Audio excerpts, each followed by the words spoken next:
Pas un élève, pas un collégien, pas un lycéen, pas un étudiant sans tous ses cours en présentiel, pas un élève sans enseignant.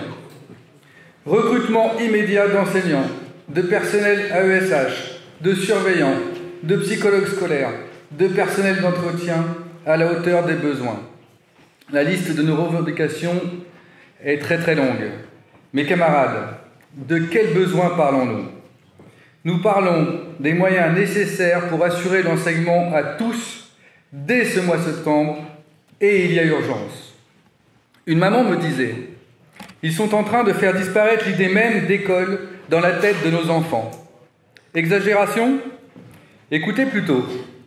Les parents de Steven, élève de 6e, faute de moyens de transport jusqu'à la SECPA sur laquelle il est inscrit, doivent renoncer à cette orientation et se dirigent donc vers le collège de secteur.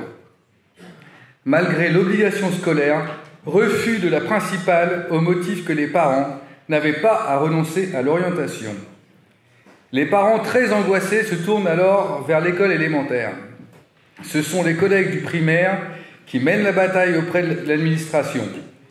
À ce jour, Steven n'est toujours pas scolarisé, il a 12 ans. Camarades, au-delà de cette anecdote, c'est bien l'obligation scolaire, c'est bien l'idée même d'école et de son importance pour les enfants des travailleurs qui est ici en cours de destruction. Le gouvernement se sert des CP CE1 dédoublés en zone prioritaire pour faire baisser artificiellement les moyennes par classe. Mais en réalité, les classes surchargées ne permettent absolument pas de donner aux élèves le niveau de connaissance auquel ils sont en droit de prétendre. CM1, CM2 à 27, avec 4, voire 5 élèves sous PPS, ça veut dire élèves avec un handicap et enseignement adapté. Des prises en charge de taxi tous les jours, parfois 2 fois par jour et par classe, ce qui signifie jusqu'à 15 ou 20 dérangements par semaine pour les collègues et les élèves. C'est le résultat de la destruction des établissements et des structures adaptées aux élèves en situation de handicap et de la politique d'inclusion forcée sans les personnels pour accompagner ces élèves dans les classes. Dans mon école, de 153 élèves, 21 dépendent du handicap, 1 élève sur 7 et seulement 3 AESH, c'est-à-dire les anciennes AVS pour les accompagner. Alors que nous passons de 12% de handicap à 13,7% en quelques mois, l'administration enlève un poste d'AESH à la rentrée. L'année passée, une collègue nous alerte. Dans son école, une enfant qui a perdu ses 2 jambes ne profite plus de l'aide d'une AESH qu'à temps partiel, soit 12 heures par semaine. L'enseignant doit alors laisser sa classe lorsque l'enfant veut aller aux toilettes et assurer des gestes qui ne font pas partie de ses missions, afin, par exemple, de maintenir l'enfant en équilibre sur les toilettes. Le SNUDIFO 28 intervient auprès de l'administration et obtient un temps plein pour l'AESH et pour l'élève. Sur cette question, comme sur les autres, les syndicats de la FNEC 28 agissent. Nous avons réuni les AESH, dressé avec elles le carnet de leurs revendications et avons été reçus par l'administration à plusieurs reprises. Nous avançons sur la revendication d'une fiche de poste claire pour ses collègues et contre le dispositif appelé PIAL, ça veut dire Pôle inclusif d'action locale, voilà, inventé pour faire des économies au détriment des conditions de travail des enfants et des personnels. Fort de cela, une collègue AESH, la camarade Aurélie, est rentrée au bureau du SNUDIFO. D'ailleurs, savez-vous que cette camarade est rémunérée 768 € par mois ? Qui peut vivre avec une telle somme ? C'est pourquoi, avec l'Union départementale et la Confédération, nous appuyons la revendication, un vrai travail, un vrai salaire. La situation faite aux remplaçants et aux écoles est historiquement problématique dans notre département. Et on la sait déjà complexe en cette rentrée. En effet, le vendredi 3 septembre, c'est-à-dire le lendemain de la rentrée, l'administration nous apprenait qu'il manquait déjà 15 postes de remplaçants pour pallier les absences des collègues. Soit plus de 300 élèves qui se retrouvent sans leur enseignant le lendemain de la rentrée. Qu'en sera-t-il à la fin de l'année, alors que seulement 9 enseignants ont été recrutés à ce jour et que l'administration ne prévoit pas d'en recruter d'autres ? Nos élèves n'ont-ils pas assez payé les confinements qui se sont succédés depuis bientôt 2 ans ? Nous avons besoin d'enseignants tout de suite pour assurer toutes les disciplines, pour assurer les remplacements, pour dédoubler les classes. Dans les collèges et lycées, même constat. Les classes sont surchargées. 30 en collège, 35 en lycée et plus, alors que la situation sanitaire nécessiterait que les élèves bénéficient de groupes allégés. Normal, puisque le ministre a supprimé 1800 postes et a licencié des milliers de contractuels. L'an dernier, 6 postes d'enseignants ont été supprimés au collège Louis Armand de Dreux, alors que celui-ci est dans un quartier très défavorisé. Quartier des Battes, pour ceux qui connaissent. Le SNFO-LC a organisé la bagarre dans l'unité avec la CGT et avec les parents d'élèves. Grève, collège mort, demande d'audience. Grâce à cette mobilisation, un demi-poste de maths, j'aime bien le demi, un demi-poste de maths, a été redonné ainsi que des heures pour maintenir l'enseignement de l'allemand. Mais le compte n'y est pas. À la rentrée, les classes de 3e sont surchargées. L'infirmière, la conseillère d'orientation et un demi-poste de professeur de vente à la SECPA ne sont toujours pas remplacés. Le syndicat va tenir son rôle, s'adresser à la DAZEN et réunir les collègues. C'est la même chose dans beaucoup d'établissements du département. 3 postes non pourvus au lycée Courtois, au lycée Branly, un poste d'espagnol au collège de Buc et sûrement beaucoup d'autres.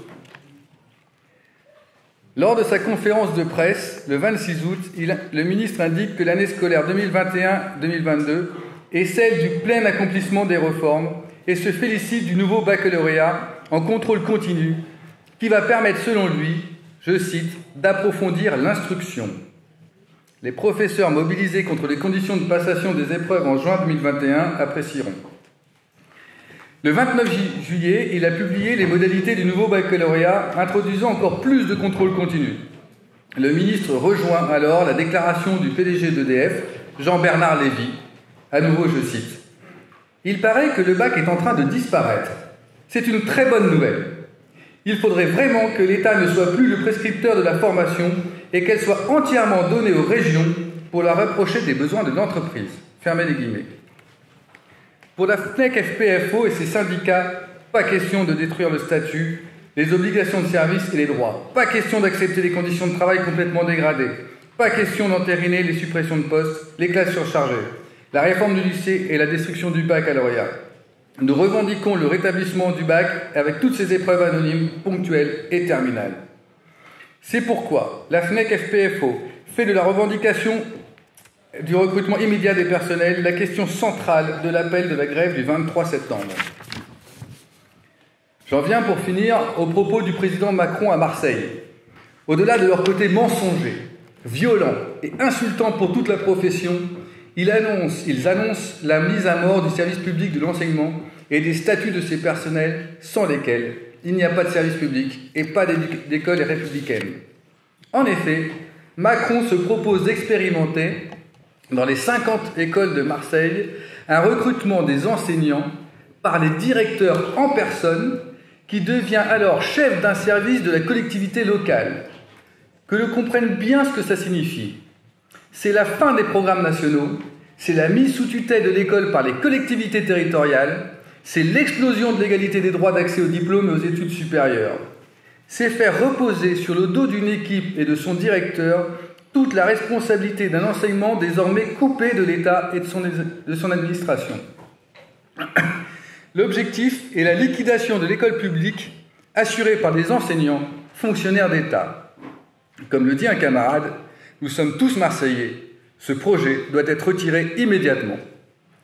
Déjà l'an passé en Eure-et-Loire, l'administration a tenté de transformer les collègues directeurs en DRH avec pour mission de noter les collègues AESH. Aussitôt, le STUDIFO a réuni les collègues directeurs et les AESH des écoles du secteur de Courville. Ceux-ci sont venus nombreux et un appel revendicatif très clair pour l'abandon de ce projet a été adopté et aussitôt diffusé.